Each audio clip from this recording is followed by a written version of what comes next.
Seorang profesor Kristen ingin bersyahadat setelah mendengarkan uraian yang diberikan oleh Bang Zuma.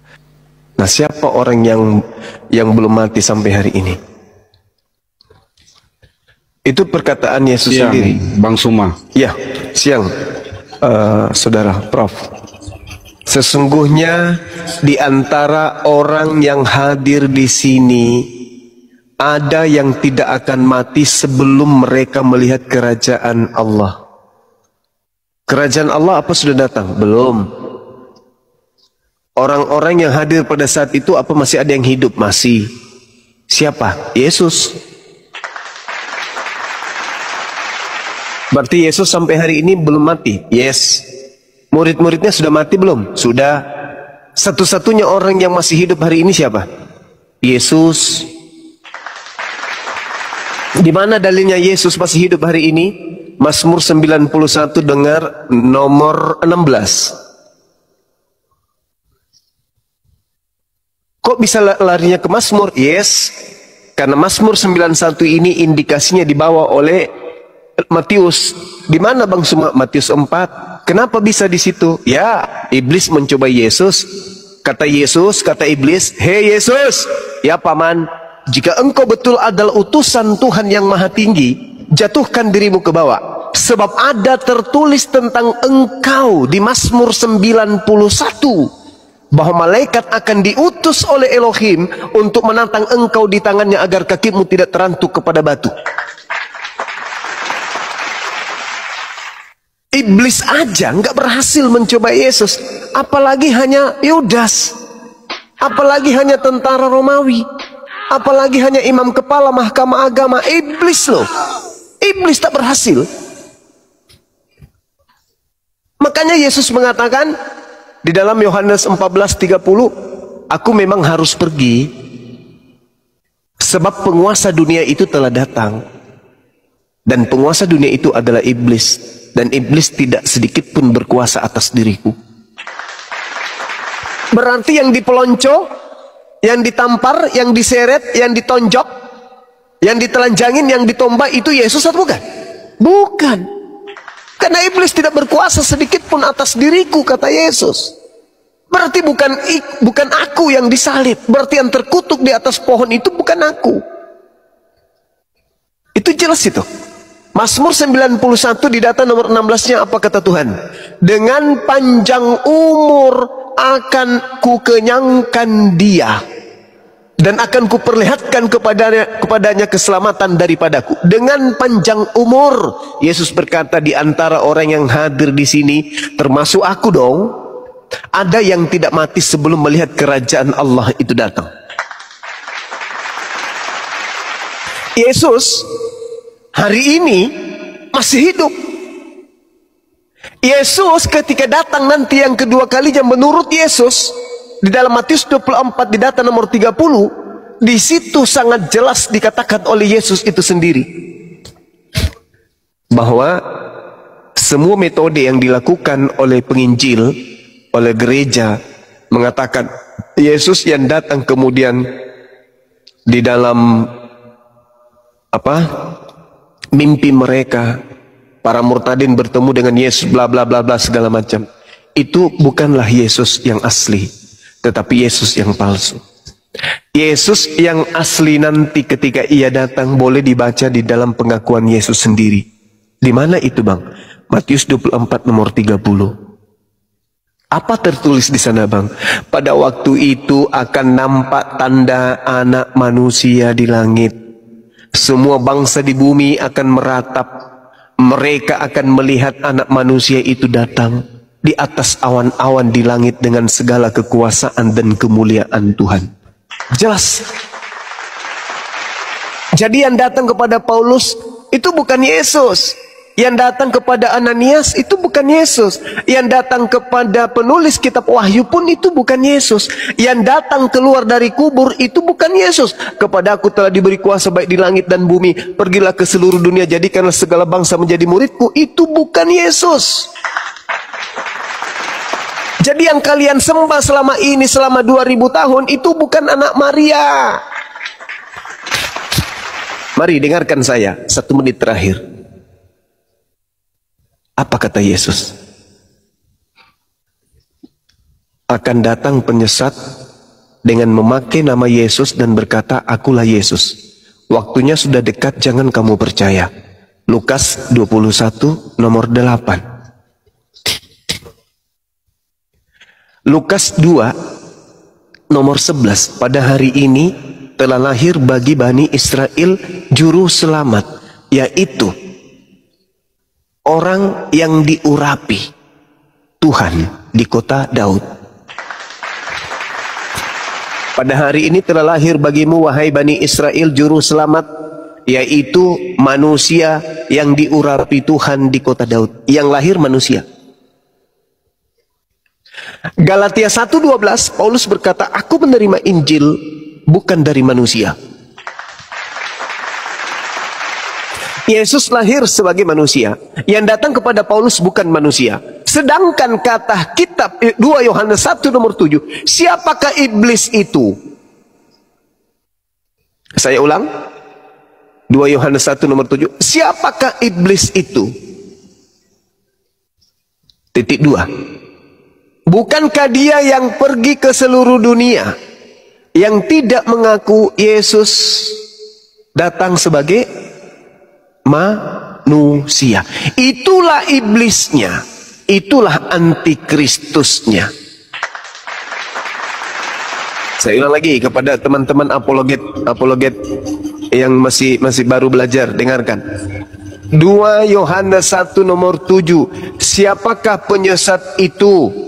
Bukankah dia yang pergi ke seluruh dunia, yang tidak mengaku Yesus datang sebagai manusia? Wahai Paulus, ya paman, yang datang kepadamu ketika kau mengajarkan 13 kitab itu manusia atau bukan?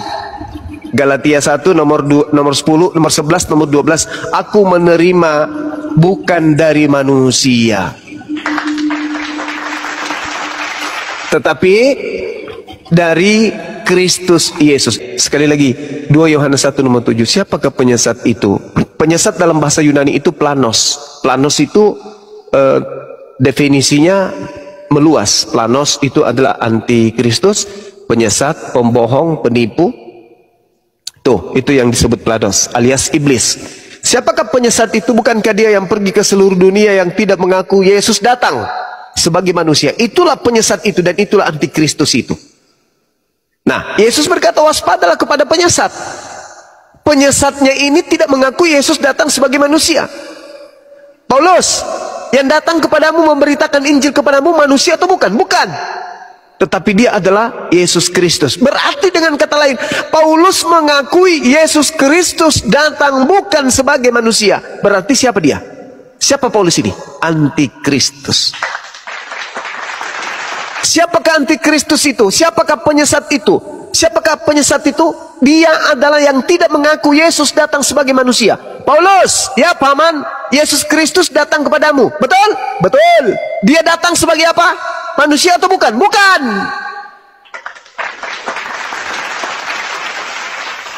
Terjawab enggak? Terjawab. Sedangkan Yesus adalah manusia. Maria melahirkan manusia. Tuhan pencipta langit dan bumi mengutus manusia. Yudas, saudara Yesus, adalah manusia. Yesus ini adalah manusia. Sepupu daripada Yohanes Pembaptis adalah manusia. Ponaan dari Elizabeth adalah manusia. Ponaan daripada Zakaria adalah manusia. Anak tiri daripada Yusuf adalah manusia. Yang melakukan penginjilan kepada murid-muridnya di tengah-tengah Bani Israel adalah manusia. Sedangkan yang datang kepada Paulus bukan manusia dan mengaku Yesus. Siapakah penyesat itu? Dia yang pergi ke seluruh dunia, yang tidak mengaku Yesus itu datang sebagai manusia. Siapa oknumnya? Paulus. Apa nama pengikutnya? Kristen. Matius 24 nomor 4 nomor 5. Waspadalah kepada penyesat yang datang kepadamu dengan memakai nama Yesus dan berkata, "Akulah Mesias." Jadi penyesat itu datang sebagai Mesias dengan memakai nama Yesus. Paulus mengaku didatangi oleh Mesias bernama Yesus dan bukan manusia. Jadi ada dua Mesias.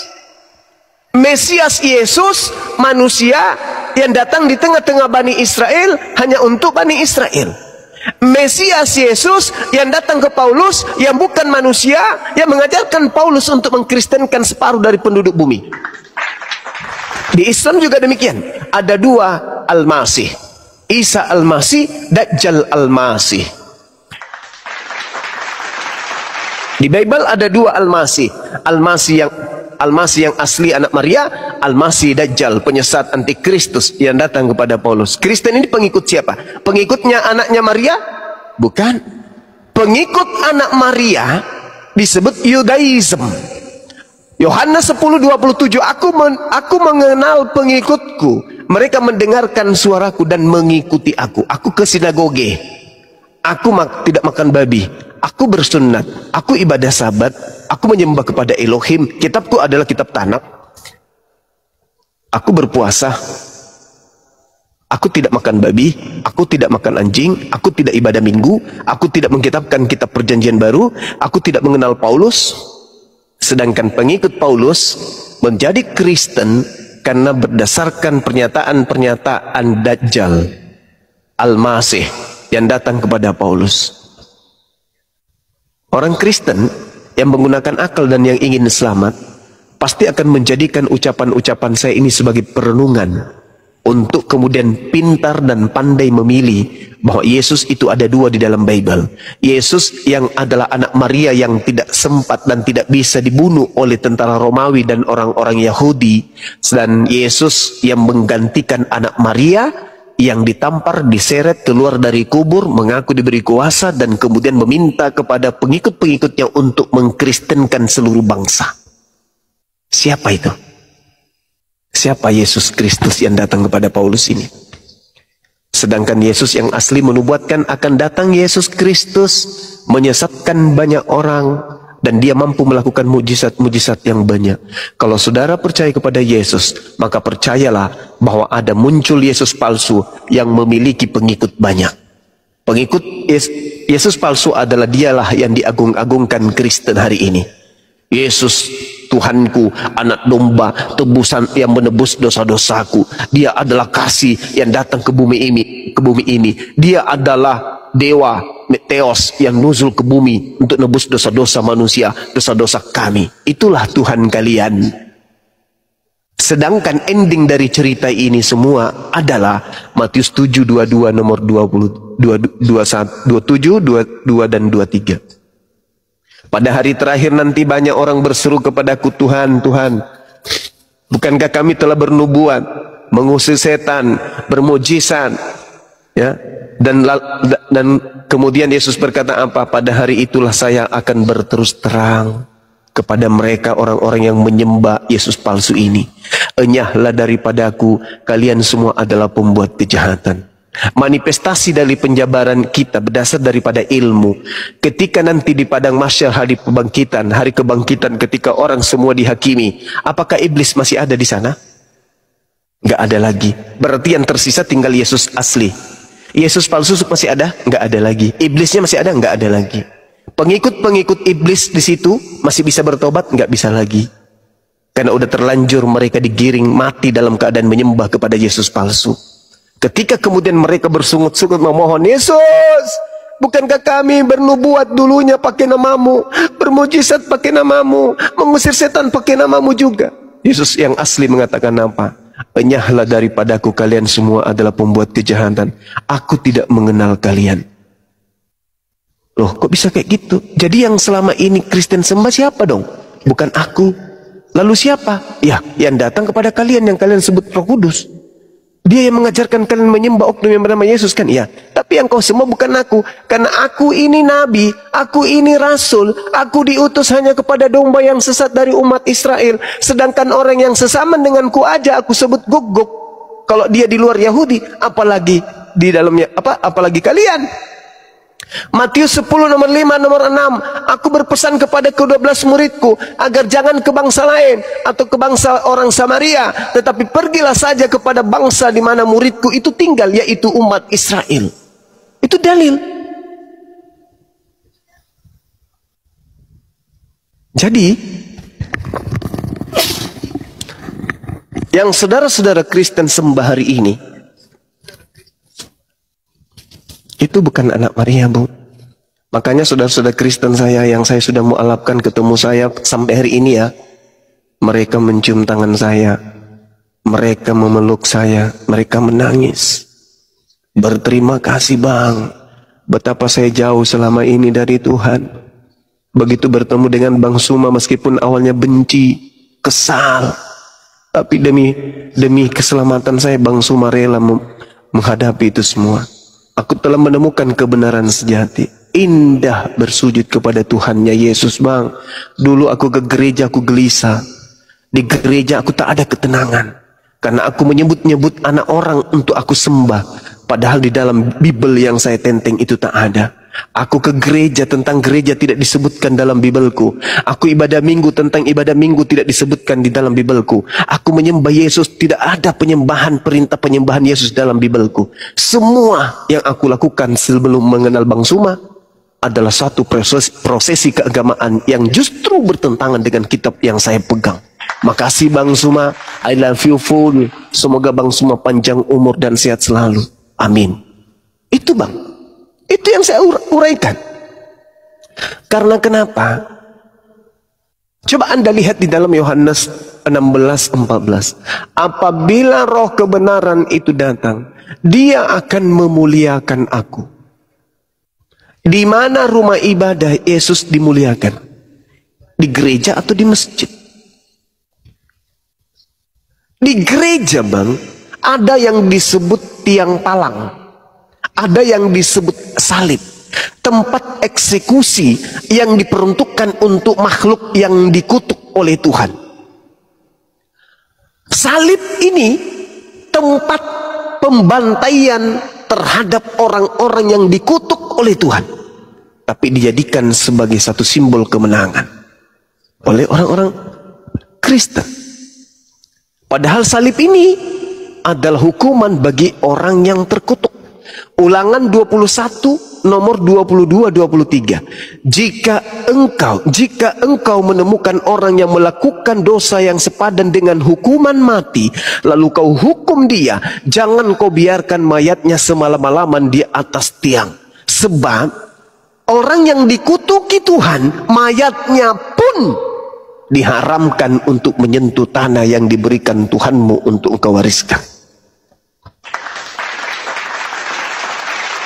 Begitu juga di dalam Al-Quranul Karim, dengan jelas diterangkan kemudian dalam surah Al-Ma'idah ayat 33, bahwasanya orang yang dikutuk oleh Tuhan itulah yang disalib.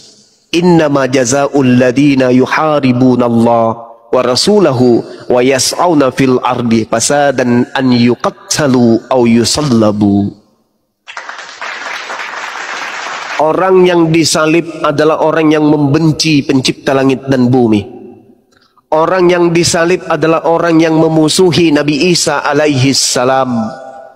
Orang yang disalib adalah orang yang membuat kerusakan terhadap manusia di atas muka bumi. Bahkan Paulus meneguhkan, Galatia 3 nomor 13, Kristus Mesias palsu. Tuh, tidak disebut di situ Yesus Al-Masih atau Yesus anak Maria, tapi disebut Kristus. Kata Yesus, waspadalah kepada Kristus palsu.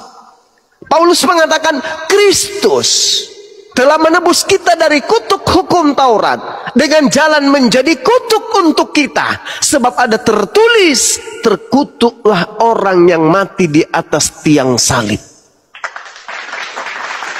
Al-Quran mengatakan yang disalib adalah orang yang terkutuk.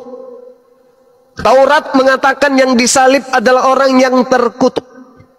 Paulus pun mengatakan Kristus adalah orang yang terkutuk di atas tiang salib. Dua kekuatan ini menghantarkan umat Islam semakin kokoh imannya bahwa Nabi Isa alaihissalam tidaklah disalib, tetapi yang disalib adalah orang yang terkutuk. Siapa dia? Man huwa? Rupa-rupanya di dalam Ulangan 27 nomor 20-25, terkutuklah orang yang menerima suap untuk menyerahkan orang benar agar dibunuh. Saya ulang, Ulangan 27, 26, 25. Terkutuklah orang yang menerima suap untuk menyerahkan orang benar agar dibunuh. Siapa pelakunya? Yesus atau Yudas? Subhanallah. Ya, saya kira begitu saudaraku ya, bahwa Nabi Isa yang adalah Iso, yang adalah Yesua Hamasia, itu tidak mungkin dibunuh oleh orang-orang kafir, tapi yang dibunuhnya adalah sebagian dari mereka sendiri, sehingga Allah mengatakan wa makaru wa makarallahu wallahu khairul makirin. Inna kaidas syaitan kana daif. Sesungguhnya tipu daya iblis itu lemah, dan yang membuatnya kuat adalah saudara-saudaranya, yaitu orang-orang kafir. Kalau Anda sudah menggunakan akal, Anda menggunakan hati, berarti Allah telah memberikan sinar kepada hati dan pikiran saudara. Berarti Anda sudah dekat dengan Allah. Anda dekat dengan pencipta Anda sendiri, sehingga iblis tidak berkuasa atas diri Anda. Karena yang membuat kemudian orang-orang itu percaya terhadap Tuhan, mati datang menjadi manusia, mati dibunuh manusia untuk dosa manusia, adalah Yesus yang palsu yang datang kepada Paulus, yang mengajarkan Paulus untuk mengkristenkan seluruh dunia. Ingat Lukas 4 ketika Yesus dicobai, apa kata iblis? Wahai Yesus, ya paman, kalau kamu tunduk berserah kepadaku, aku akan memberikan segala kerajaan langit dan bumi. Sebab semuanya itu telah diberikan kepadaku, dan aku berhak memberikan kepada siapapun yang aku kehendaki. Tapi Yesus adalah orang yang soleh, Yesus orang yang suci, Yesus adalah hamba yang kemudian taat menekuni perintah-perintah Tuhan, sehingga iblis tak berhasil. Di data 13-nya dikatakan iblis pun mundur dan mencari waktu yang tepat, waktu yang baik untuk kemudian melakukan aksi berikutnya. Apa yang terjadi? Yesus menyambut. Apa kata Yesus? Angkatan jahat dan angkatan tidak setia ini, orang-orang Farisi ini minta satu tanda, dan tidak akan diberikan tanda kepada angkatan jahat, melainkan 3 hari 3 malam di dalam kubur. Itu simbol angkatan jahat. Simbol tanda untuk angkatan jahat adalah kebangkitan pada hari ketiga. Berarti siapa yang percaya kebangkitan pada hari ketiga, maka dia adalah angkatan jahat. Murid-murid Yesus jangankan percaya, justru murid Yesus menganggap Yesus itu adalah hantu. Padahal sejatinya yang datang kemudian memperlihatkan diri kepada murid Yesus itu sebenarnya sudah bukan Yesus lagi. Itu adalah orang yang diserupakan dengan Yesus. Apa buktinya? Baca Markus 16 nomor 12. Apa kata pengarang Markus? Yesus kemudian menampakkan diri kepada mereka dengan dalam rupa yang lain. Dari mana pengarang Markus tahu kalau itu adalah Yesus dalam rupa yang lain? Nah, ini jelas nih. Begitu juga di dalam Matius 28, kepada aku telah diberi kuasa baik di langit maupun di bumi. Pergilah ke seluruh dunia, jadikanlah seluruh bangsa menjadi pengikutku. Itu bukan Yesus. Itu bukan Yesus. Karena Yesus yang asli berkata dalam Matius 15 nomor 24, sesungguhnya aku diutus hanya kepada domba yang sesat dari umat Israel. Itu ucapan Yesus yang asli. Sedangkan Yesus yang palsu, pergilah, jadikanlah seluruh bangsa menjadi pengikutku. Ini siapa ini? Yang menginginkan anak keturunan Adam menjadi pengikutnya. Ini siapa? Iblis. Makanya tidak sinkron. Ini sorry kepanjangan, tidak apa-apa, 30 detik. Ini tidak sinkron. Apa Kristen itu? Kristen adalah pengikut Yesus. Mari kita lihat, benarkah Kristen ini pengikut Yesus? Apa yang Kristen ikuti dari Yesus? Yesus bukan Kristen. Yesus bukan Kristen. Dengan Yesus bukan Kristen, berarti Kristen ini bukan ajaran Yesus. Dengan Kristen ini bukan ajaran Yesus, maka orang-orang yang mengatakan dirinya sebagai pengikut Yesus, sesungguhnya mereka adalah serigala yang nyamar domba. Demikian.